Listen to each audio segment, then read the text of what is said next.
Okay, I got my panel all scuffed here, and since we don't have a candy white, as we talked about earlier, I got some Wicked White in here with a little bit of the 4012 reducer, and using my H stencil from Art Tool, just going to do some real quick, realistic flames. Start out, when you're on black, always start on white, and then you can build the colors later on. When you're on a white panel, we can just start with the candies right away. So let's get at it.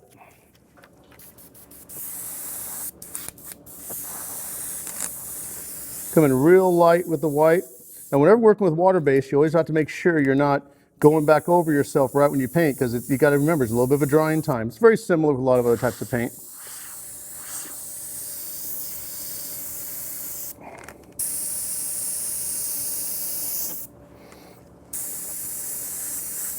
You see I'm using mostly just part of that stencil here. I'll use the rest of it as I'm going along.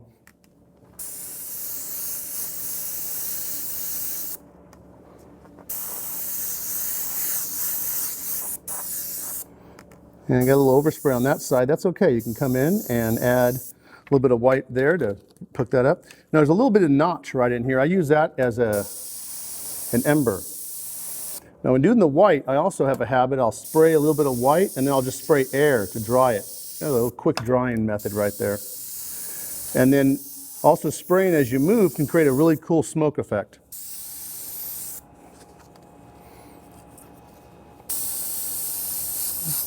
A little bit more color on that. And then I can come in. Sometimes I'll pinch these two together. Create another layer of white in there.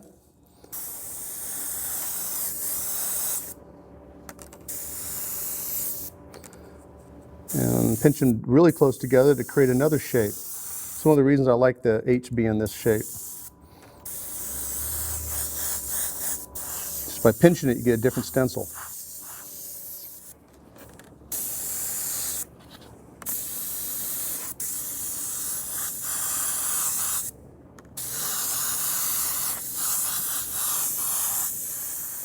Yeah, I got to put a couple of these in there because they'll really pop with the candy.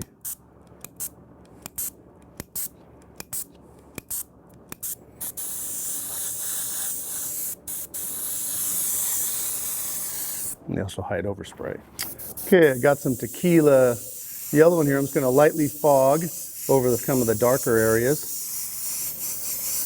The brush. You got to be careful not to get too wet. Remember, this is water-based, so it does dry much faster than the old water bases, but you got to be careful not to layer too much, or it'll start actually getting a weird texture. It'll start almost fish-eyeing, like beading up on there. So sometimes you hear the air going, it's just air with no paint. I'm just kind of doing a little drawing on it. I'm just lightly coming in with this over my white. Some areas I'm going to leave in the very center pure white. And so you're not seeing, if I spray it over here in the black, you don't see anything at all. Reason being, transparent. This was a normal opaque yellow. Around here you see it because of the overspray, and that's what I want. I want to control the overspray with this color. Plus I'm building it up sequentially. I'm coming in with yellow, and the next color is going to be like an orange. You can do different sequences. Now I'm using tequila yellow here because it's an orangish yellow, like a red yellow. And I'm coming in with oranges and reds. If I was doing a green flames, I would use the lemon yellow because that is actually a blue yellow or a green yellow. Okay, after I've let this dry, and trust me, it's only been a couple of minutes, you always want to get a little bit of that off. That's dry overspray. It's not going to help you any. If anything, it's going to build up a texture coat that can really cause a problem. I've got grabber orange in here now with the 10% 40-30, and do the exact same thing I did before.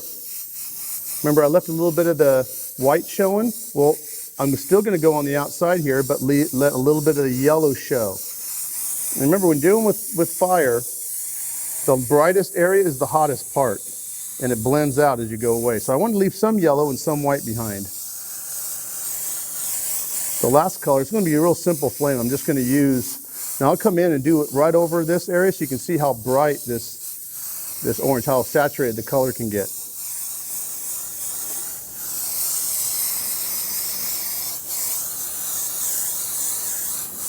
I fogged a little bit. I'm going to come in with white on top. So I fogged a little bit over there. It just kind of pinks up the white with that orange.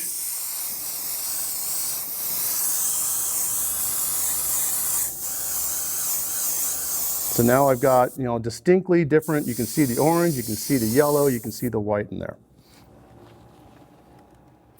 Okay, I got my blood red in here, and I'm just gonna just lightly hit it on a couple pieces to see how this really brightens it up. Now, you guys may want to experiment and realize that this red looks different over yellow, it looks different over white, looks different over this orange, it looks different over combinations of it. So, because they're all transparent, so each of the colors will contribute to one another.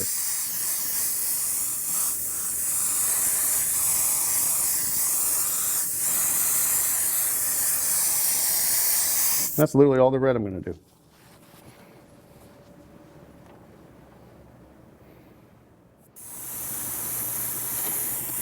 Now I'm coming in with a little bit of white right now, and we've already sprayed some of the 4004 over this lightly, just so that the white, the candy won't bleed through on the white.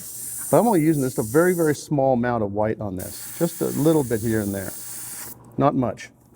I'm just bringing back the highlights because I'm going to come back in with the yellow again.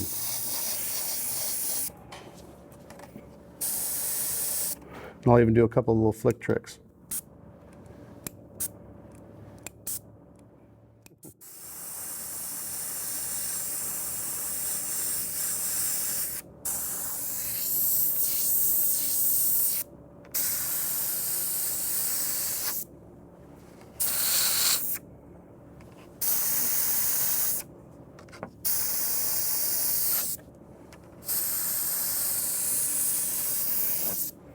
A little bit of smoke.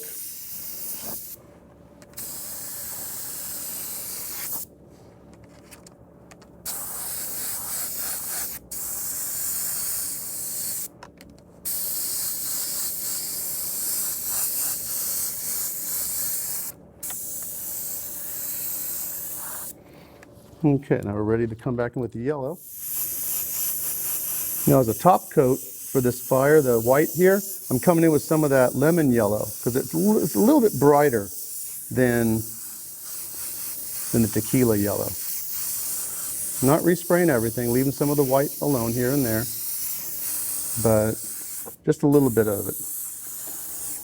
And be careful, it gives a little bit of green tint if you're not careful, but it kind of cool. It adds a little bit of a brighter yellow in the center. When this is clear, it'll really pop out nice. Now, if I want to, I can come in with the black candy and using the stencil, come in and do some inclusions here and there to bring back the black, but I've got all these colors are literally layered over in the back. So when you clear this, it'll all kind of have a cool muted look to it. Different angles, you'll see the reds and the oranges in the background.